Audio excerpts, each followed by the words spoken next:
ana ñii di préparer foire 2023 bi di ñëw wala itamit vente privée yi wala yenn marché yi exposition yépp yi nga xamante ne mu ngi ñëw di waaj am ci mois de décembre bi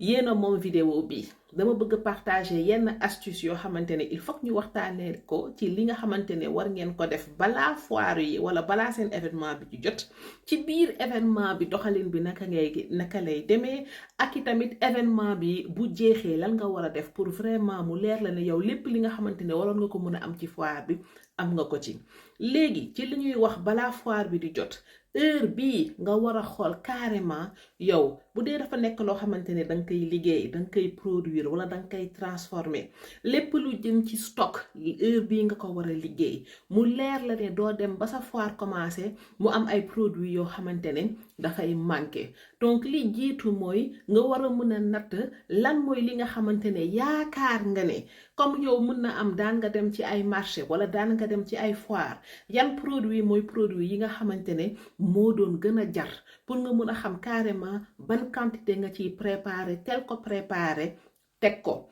ko bi tamit dangay xam noo koy organiser ba nga xamante ne bu dee yow yaay jaayal sa bopp ca foire bi koo yóndi ne ko andil ma produit sàngam dina xam exactement ban produit lay jël pour mën a la ko andil ci li ñuy wax tamit ci jaayum foire bi heure bii ngay calculer damay gis ñoo xamante ni foire bi bu commencé ñu jékki-jékki ñu woo leen ci benn soxla ñu obligé dekk di paniquer di xool kañ lañ fay teg ak yu mel noonu parce que sóoraale wuñu woon loolu donc surtout bu dee da ngeen nekk ñoo xamante ne da ngeen di jóge ci région yeex yooyu heure bii ngeen di xool kan ngeen di àndaaleel peut-être pour mu jaayal leen wala pour mu toogal leen ci place bi boo demee ba xam kan nga bëgg mu toogal la ci place bi kooku itamit heure bii nga koy former expliquer ko produit bi expliquer ko naka lay jaayee expliquer ko naka lay waxee client yi ba nga xamante ne client yi buñ taxawee moom du nekk di hésiter wala du xam exactement lan la leen di wax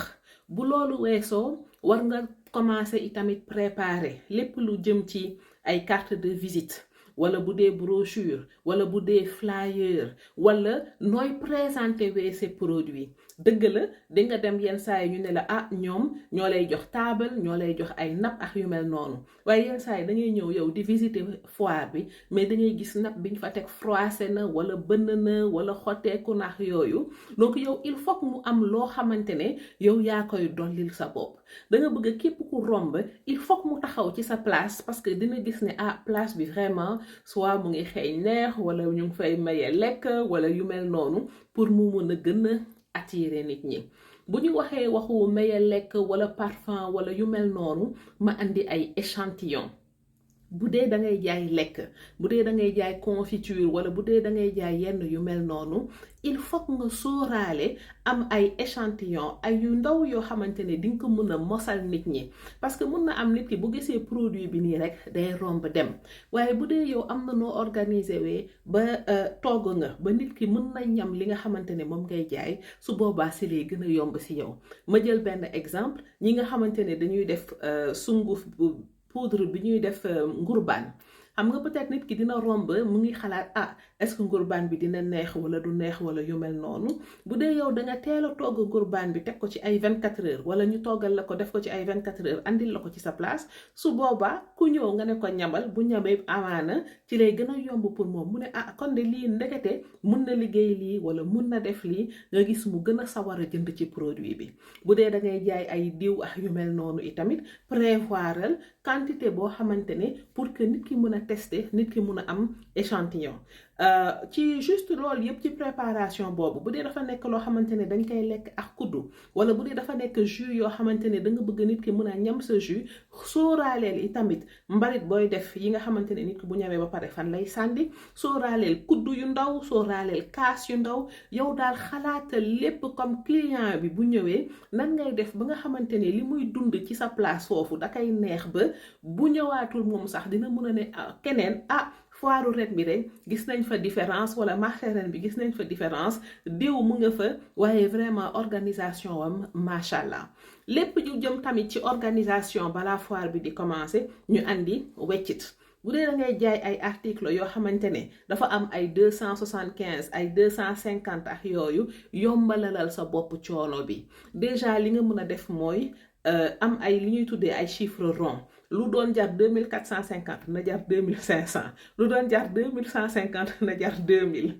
yow yaay xool daal nooy def ba nga xamante ne ay weccit yu sew du la sonal heure bi tamit nga mun a xool pour mën a dem bu dee yaay dem Orange Money bu dee yow yaay dem Wave pour am ay numéro marchand yoo xamante ne nit ki buy fay di nga ko yombalal du ci nekk di fay ay frais de transaction ak yu mel noonu loolu yépp heure bi nga koy mën a sooraale loolu mooy sa préparation balaa foire bi xalaatal itamit yow bu dee bagage yu bari ngay andi naka nga koy présenté wee ba nga xamante ne ku ñëw ci sa place lépp du bari ci bëtam ba nga xamante ne dootul xam lan lay jënd bu dee am nga ay modèle yu bari yoo xamante ne àndaaleel nga ko jëlal modèle yi nga xamante ne moom nga yaakaar ne moom la nit ñi nar a gën a bëgg ba nga xamante ne nit ki bu ñëwee nga mun ko ne ah yow gis naa ne modèle bii moo la neex bu dee modèle boobu am na 10 couleurs tegal peut-être benn couleur client bi bu ñëwee gis ne modèle boobu neex na ko nga mun ko ne ah ci valise bi wala ci carton bi am naa ci yeneen modèle wala ci tablette bi nga mun ko wan yeneen modèle yoo xamante ne bu ko tànnee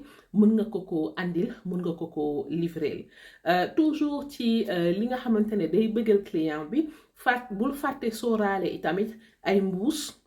yaa xam ndax mbuusu këyit lay doon wala ndax mbuusu tissu lay doon pour que client bi bu jëndee doo fa nekk di wër naan diw jox ma mbuus wala diw aw ma mbuus ak yu mel noonu loolu dama ko doon gis dama ko doon faral di gis ci foire yi passé j'espère que nag ci 2023 bi yooyu moom bàyyi woon nañ ko ci 2022 donc loolu mooy lépp li nga xamante ne mën nga ko préparer balaa sa activité di tàmbali léegi activité bi bu tàmbalee ñaar yi ñoo gën a am solo benn bi mooy client bu la romb nga mun a waxtaan ak moom du ne danga koy jaay par force waaye rek neex deret waxtaan ak yu mel noonu parce que bu moom bu jëndul sax mun na la andil keneen kuy jënd ñaareel bi mooy tamit foire bi du li ngay jaay foofu kase li am solo ci foire bi itamit mooy ñi nga xamante ne xamuñu la woon xam nañ la léegi wala ki nga xamante ne jëndoon na mais bëgg nga mu ñëwaat jënd wala itamit yeneen fournisseurs yi nga xamante ne di nga mun a dajeex ñoom am ay relation yoo xamante ne di nga ko mun a développer ci biir événement boobu loolu nag boo mu bëggee mu mun a nekk loolooy lay andi il faut que su boobaa client bi bu jëndee nga mun a jël numéro mun a jël turam mun a xam lan la jënd donc looloo lay dimbali ci partie bi ñuy jëm mooy foire bi bu jeexee nga war a mun a toog analyser xam exactement man ñaata laa jaay ñaata laa paas ñaata laa fay ñaata laa am bénéfice loolu moo lay permettre nga gën a mën a xam lan moo gën a jar ak yu mel noonu pour foire bu mën a te amaat nga mën a xam fan ngay teg sa tànk bi mujj itamit mooy képp ki nga xamante ne jundoon nga peut-être nga mun ko envoyer message de remerciement ne ko ah vraiment kontaanoon naa ni ma la gisee ci foire bi boo bëggee commander waat sama numéro WhatsApp ngeen nii ak yu mel noonu pour gën a dëgëral relation boobu nga am ak sa client donc astuce yooyu laa bëggoon bokk ak yéen pour réussir saison bii di jeex nii ba nga xamante ne 2024 ñu koy ubbi ak pratique yoo xamante ne daf ñuy jëmale kanam maa ngi leen di jaajëfal di leen wax semaine prochaine incha allah.